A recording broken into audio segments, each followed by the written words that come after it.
a tota la comunitat educativa. A Coses d'Escola tractem el món de l'escola des d'una actitud innovadora, des d'una altra mirada, podríem dir.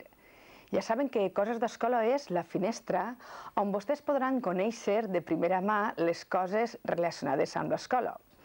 Avui anem a tractar un tema fortament interessant, que ja hem tractat a principi d'any i que ara recuperem.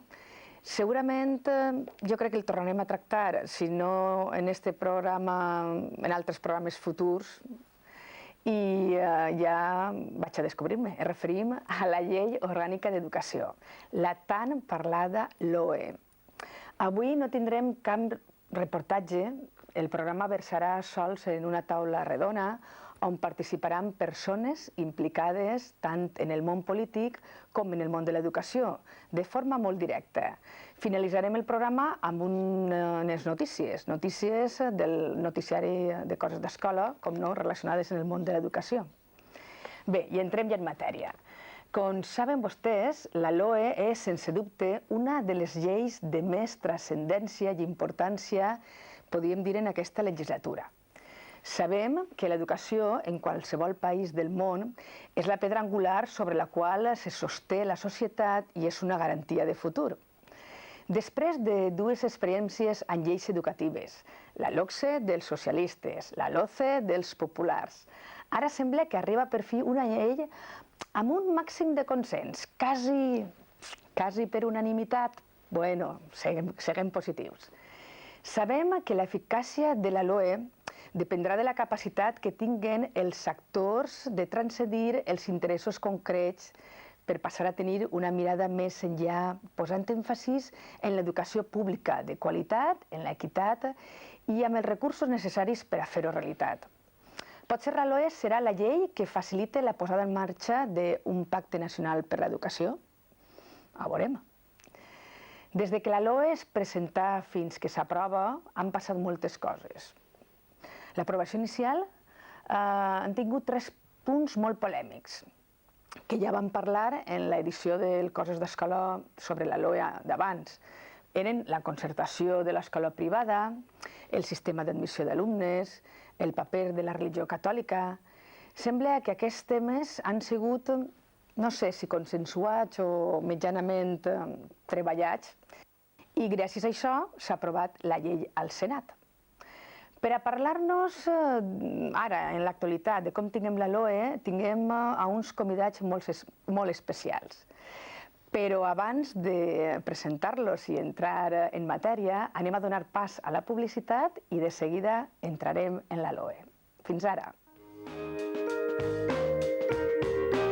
Es complixen 75 anys de la proclamació de la Segona República Espanyola i hem vist que en la seva Constitució, en l'article 48, ens parla d'una escola única, de la llibertat de càtedra, de l'ensenyament laic. 75 anys han passat. Com tinguem la situació ara? A veure, Miquel Soler, com creus tu que... Han canviat moltes coses, no totes, diguem, en la direcció que ho voldria, no? Perquè, clar, quan es parlava, per exemple, d'escola única, es parlava d'una escola de barri on estigueren tots els alumnes que viuen en aquest barri, per dir-ho d'una manera ràpida, no? On estigueren sense cap tipus de discriminació ni de selecció de l'alumnat, sinó estigueren el fill del notari, el que treballa en la botiga de l'esquina, del cantó, i, per tant, en definitiva, tots els que viuen allà. Perquè és un primer element per a facilitar la convivència i per a poder realment treballar, d'aprendre a viure junts tots els que en definitiva estan en una comunitat determinada. Altres qüestions, com el tema de l'escola laica, evidentment, en el nostre país és un tema que ha sigut i continua sent un debat apassionant i el que mai, diguem, hem trobat fins ara un acord intenta, ja sabem que evidentment en moltes crítiques per part de molta gent i que s'ha intentat donar resposta a tots els que volen un ensenyament confessional de la religió catòlica i els que no volen aquest ensenyament confessional. I hi hauria moltes més coses que parlar de fa 75 anys, però Vicent, com a representants dels professors, dels mestres, fa 75 anys, en la Segona República, semblava que les perspectives educatives o del món de l'educació eren unes altres, que malauradament per qüestions polítiques es van tindre que aturar. Tu creus que ara s'han recuperat, les puguem recuperar? Des de l'època de la transició fins ara hem aconseguit alguna cosa més? Difícil està l'assumpte i crec que tots som molt conscients, i Miquel crec que ha entrat ja per ahir, no? Ha entrat un poc a sac, no? Per anar tallant el camí. Perquè, evidentment, cal tenir en compte que les circumstàncies històriques són molt diferents, no? Evidentment, la República és una etapa de revolució, de canvi, d'il·lusió, de coses que se veuen possibles. I, bueno, jo diria que després se produeix un retrocés, no ja sols pel franquisme, fixa't el que et dic, sinó fins i tot després del franquisme, encara que la llei general d'educació del 70 és un gran avanç i no se pot negar per al context en el qual estàvem, per supostíssim que ho és, no? La LOCSE és una altra revolució, per a mi sí és una altra revolució, el que passa que ja ho parlarem en un altre programa, que és una llei, bueno, pues que no té la dotació financera que tenia d'haver tingut, una llei d'acompanyament financer que era absolutament necessària, probablement el tema dels currículums prescriptius que foren maximalistes del meu punt de vista, i això limita la capacitat d'innovació i de transformació metodològica dins de l'aula, el qual fracassar els equips de reforma, fracassar en moltes coses, estigueres ahí clavat i ho saps molt bé. I és una llàstima, però va ser una ocasió perduda, era una bona llei, se podia fer coses, encara que no la nostra llei, tenia crítiques també, però bueno, era una llei acceptable. I ara què passa? Doncs bueno, ens trobem en la LOCE, que bueno, és el retrocés més absolut a temps ancestrals, diríem, i, clar, afortunadament arriba la LOE, en un primer moment, doncs, clar, valorem el dir, sí, se paralitza la LOCSE, se paralitza la LOCE, per almenys això queda ja aturat i tal, anem a veure què se pot fer, i n'hi ha una certa il·lusió, se fomenta la participació, com parlem en l'altre programa, de la comunitat educativa, no hi havia temps, és deberes, ens hauria agradat participar molt més, però almenys, a diferència de l'altra llei, sí participem i tal, però clar, el desencant és galopant cada vegada més. I concretament pels temes que has puntualitzat tu, el tema concretament de l'escola única, evidentment es trobem ara en un model que consagra definitivament, ja pareix que per sempre, lo de la doble xarxa o triple xarxa, la pública, la privada concertada i la privada. Però, a més, en les esmenes que estan produint, que estan produint al Congrés dels Diputats, que semblen eixes definitives, les del Senat, que comentàvem abans, que no està molt clar si això tirarà endavant o no tirarà endavant, però eixes han sigut fortíssimes. S'equipara, fixeu-vos que s'equipara l'ensenyament concertat al públic en la mesura que l'educació és un servei públic, no? I, per tant, és competència de les administracions educatives i del govern donar aquest servei. Doncs, bueno, li se dona a la concertada privada i la mateixa facultat. És a dir, poden ser d'alguna manera donar també aquest servei públic, no? L'escola laica, doncs, bueno, pitjor encara, mal el tema. Sí que és de veres que ha hagut un avanç, és cert. Un avanç en el tema de religió, d'almenys d'intentar d'alguna manera lo de l'alternativa famosa. En aquest moment sabem que n'hi ha una esmena en el Senat que diu que té que haver alternativa, que la religió té que ser avaluable exactament com qualsevol altra matèria, que té que computar exactament igual que qualsevol altra assignatura. Afortunadament, en el Congrés això no està contemplat, suposem, per lo que comentaves abans, que això no tirarà endavant, esperem que no tirarà endavant de l'aprovació definitiva del 6 d'abril, però la veritat és que se basa en uns acords en la Santa Sede, acords que tots sabem que són preconstitucionals, abans de que la Constitució espanyola estiguera en marxa, en vigor, per tant, són uns acords que no són vàlids, que no són de rebut, que haurien de denunciar-se i haurien de revisar-se absolutament, no? I la veritat és que el tema de l'escola laica, avui per avui, està un poquet dur i un poquet difícil. És una reivindicació d'amples sectors, de moltíssims sectors. Ojo, si socialment se poguera fer un estudi, mos sorprendríem, de que hi ha moltíssima gent que estem darrere de l'escola laica i que ho tenim claríssim. La religió és algo, les creences tenen que estar fora de l'escola. L'adoctrinament religiós, l'ideari, tot això és fora. És a dir, l'escola té que ser plural i si no, ratlla en la aconstitucionalitat. No diria inconstitucionalitat, però seria aconstitucionalitat, per allò que adoctrina la gent. Miquel, vols participar? Vinga, va. Evidentment, jo he fet una intervenció curteta, però Vicent ja ha entrat ja a fons en molts temes. Bé, que n'hi ha molta gent que volem una escola laica, evidentment, i el Partit Socialista està entre ells, i el PSPB, evidentment, també. I nosaltres, a més, ho hem fet palès en les propostes que hem presentat, les esmenes que vam presentar en el seu moment i les aportacions al document inicial per al debat. El UP pot estar a favor, en contra o a mitges respecte a l'acord que hi ha en l'estat espanyol i el Vaticà. Però aquest acord no és un acord educatiu, és un acord general que està ahí. I mentre aquest acord estigui vigent, que no estic entrant a valorar-lo, ni per a bé ni per a mal, simplement està vigent, una llei d'educació no ho pot modificar. Entonces, què s'ha intentat ahir? Pues, bueno, una cosa ben clara, i és, com dia abans, simplement una frase, que ara explico una mica més, respectar el dret tant de les famílies que demanen que els seus fills demanen ensenyament confessional, com les famílies que no tenen per què tindre cap obligació acadèmica afegida. Per tant, que no hi ha cap alternativa a l'ensenyament de la religió confessional. Això és la proposta d'acord que fem. Per què? Perquè també jo, abans, quan feia la referència a l'escola única, parlava de que tenim que aprendre a viure junts. I aprendre a viure junts també significa que en aquest país, es agradarà més o menys, n'hi ha, com en qualsevol altre, diferents opcions polítiques, ideològiques, de tot tipus, i el que és evident és que el que tampoc té massa sentit, pensem, és que la LOCE va ser una bona demostració. Arriba el Partit Popular i imposa una llei que en aquest tema en particular diu religió per a tots. És que s'agrada bé i el que no també, perquè l'alternativa que va proposar la religió era més religió encara. El currículum, de fet, el va fer la mateixa conferència episcopal que va fer el de la religió catòlica, canviant 4 paraules, va fer també l'altre. Clar, si al mateix temps tota la societat està demandant una major estabilitat del sistema educatiu, i això és una demanda social generalitzada. No podem anar canviant de les grans lleis, dels grans acords educatius, en funció únicament dels canvis que es produïsquen a nivell electoral. I per tant, si realment es creguem això i coneixem que a mi m'agradaria que tota la societat tinguera clar que l'ensenyament confessional estiguera fora de l'àmbit escolar, m'encantaria, però la realitat és que hi ha un sector molt ampli de la societat que encara avui pren aquesta opció. I hi ha, evidentment, un sector també molt ampli, que és en el que jo me'n situe, i el PSPB es situa com a defensa, que no consideren que és la millor opció. Què s'ha plantejat? Respectar els drets d'uns i d'altres. Que és que consideren que hauria estar realment fora? Me pareix molt bé, però creguem que seria la típica situació que dins de X anys, quan torni a governar en un altre moment una força semblant al Partit Popular, tornaria a posar la religió obligatòria per a tots. I creiem que n'hi ha que intentar buscar ja acabar en aquest tipus de situació, com va passar a la LOCE, no es parla de l'invents, això va passar fa 2 anys, i per això diguem, no anem a situar tal. I el tema de la concertada és un tema semblant. En aquest país hi ha que recordar que quan arribem a la democràcia l'any 77 i quan es fan els pactes de la Moncloa, perquè és d'ahir d'on ve el pacte educatiu, diguem, en el sentit de respectar les dues xarxes, m'oblido de la privada perquè és una xarxa molt reduïda, avui, en quant a el que representa globalment. Les importants són la pública i la privada concertada.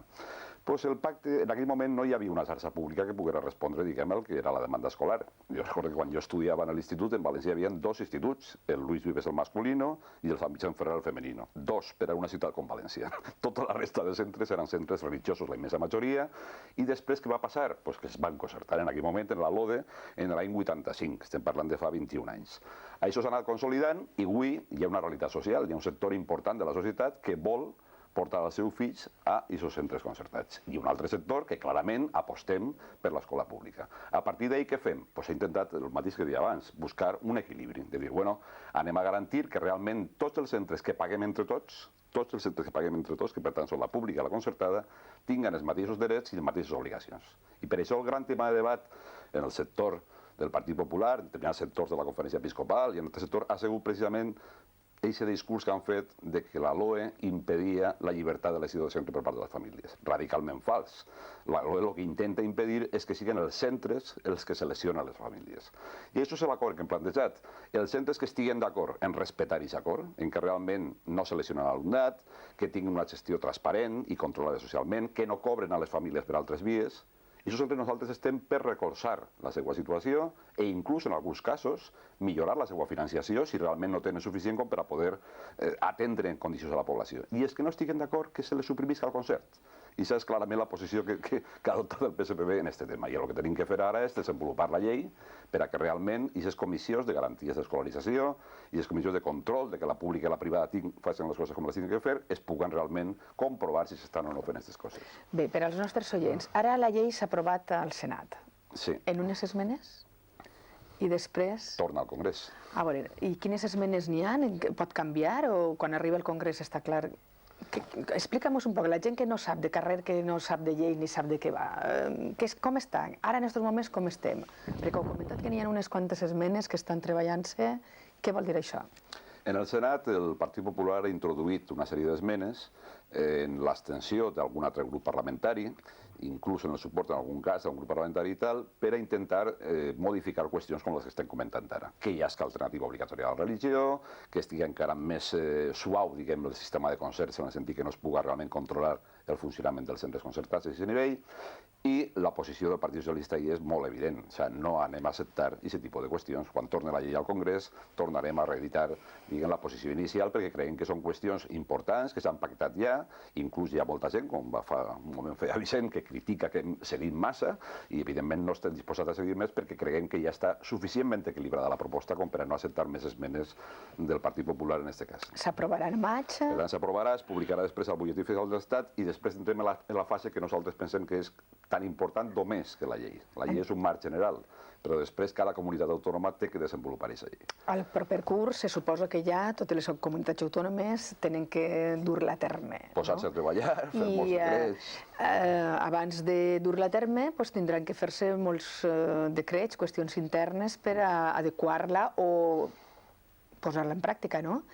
Això què suposarà? Perquè des dels moviments de renovació pedagògica, què és el que demanarien per a que realment això es portarà a terme com cal?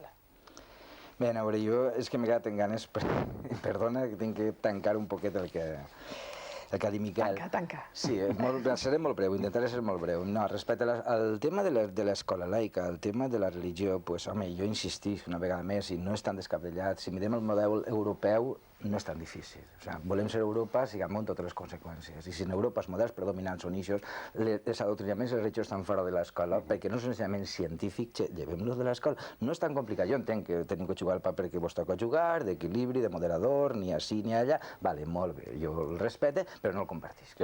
No el compartisc i seguís pensant que la religió hauria d'aixir els adoctrinaments, vinguen d'on vinguen, mal. I a les proves me remet. Integrismes, fonamentalismes, se pot parlar de totes les religions, de qualsevol religió. I si no mirem la nostra religió, la catòlica, el que ha fet al llarg de la història, les barbaritats que s'han fet en nom de la religió i de la creu. Per un costat... Una sola frase. Tu saps que als 6 anys, segons diu la Conferència Episcopal, el 77% de les famílies demanen ensenyament confessional, però a partir de quan els xavals prenen la primera comunió baixa en picat.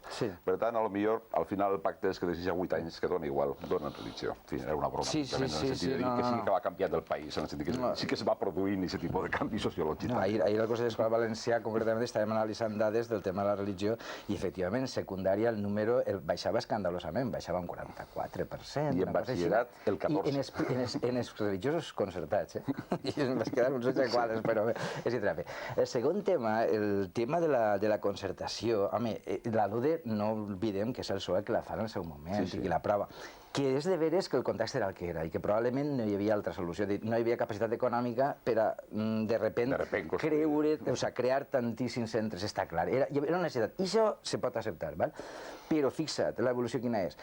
A partir d'ahir se suposa que l'Estat, per a garantir aquest dret a l'educació, el que té que fer és planificar des de la xarxa pública, que és la que té que vertebrar tot el sistema educatiu, perquè és un servei públic, perquè no ens oblidem, els privats van a lo que van, i a lo que van és al negoci, a guanyar diners. Aleshores, garantir un dret fonamental des de la perspectiva de guanyar diners no ho tinc molt clar. És com si llevarem la policia i ficarem... En poques paraules, el que Vicent vol dir és que n'hi ha que trencar ja la roda, no? Però la roda se trenca governant. Jo dic que no és casualitat que la ciutat de València, per exemple, avui és majoritària la concertada front a la pública, la ciutat de València capital, mentre que fa 10 anys, evidentment, no ho era, s'ha sigut el govern del Partit Popular, i en Andalusia continua tenint la pública el 75% de la xarxa, mentre que la concertada només que té el 25% i no puja. Per tant, quan realment et creus, i jo compartís la frase que deia Vicent, de que la pública té que ser l'eix vertebrador del sistema educatiu, quan estàs governant, apliques aquesta política i vas millorant, perquè és la teva obligació, l'oferta que fan els centres públics. I si la població percep que els centres públics donen una bona oferta, aquest canvi es produirà, perquè n'hi haurà més demanda de la que n'hi ha actualment de centres públics. I això també dic una altra cosa, la concertada no podem parlar de la concertada globalment com si tot fora igual, perquè no és igual. Hi ha cooperatives de mestres, cooperatives de pares, que estan funcionant molt bé i que són tant centres públics com la pública. I nosaltres estem també per recolzar aquest tipus de centres i creiem que, per tant, no es pot parlar de la concertada concentrada del seu conjunt, sinó que dels centres que complissin i dels que no complissin. Nosaltres creiem que els que complissin tenen que tenir més suport del que tenen i, en canvi, als altres hi ha que tallar-les els altres. A veure, Vicent fa en el cap que no, a veure, parla. No el tallem. A veure, en el tema de la concertació, és que me'n preocupa moltíssim, de veres. Acabaré una reflexió filosòfica, però primer comencem un poquet en el tema de les dades. Miquel, tu ho saps perfectament. És a dir, en aquests moments, ja sé que tota la privada no és igual, i de fet, en els MRPs tenim gent de privada que treballa en condicions, com les nostres, o inclús més dolentes, volcant-se en situacions de compensació i desigualtats que són per llevar-se el sombrero i dir, molt bé, no? Però no és lo normal, això és l'excepció, val? I la realitat és que TUSAS està derivant una quantitat de recursos econòmics impressionants per financiar, per subvencionar la concertada, que després va tindre una doble financiació. Que la llei en l'avantprojecte sí que pareixia que volia controlar, el qual estava molt bé, i després en les esmenes que se fan en el Congrés, que en el Senat encara més, però me crec la teva paraula i pense que no van arribar allà, però evidentment això se minimitza. Per què? Home, perquè d'alguna manera els centres privats van quan parlem de la financiació, no en parla d'ella, de la LOE, d'això 7.033 milions d'euros i tal, hi hauria que veure com se van a distribuir. Una enorme part va anar a la concertada privada.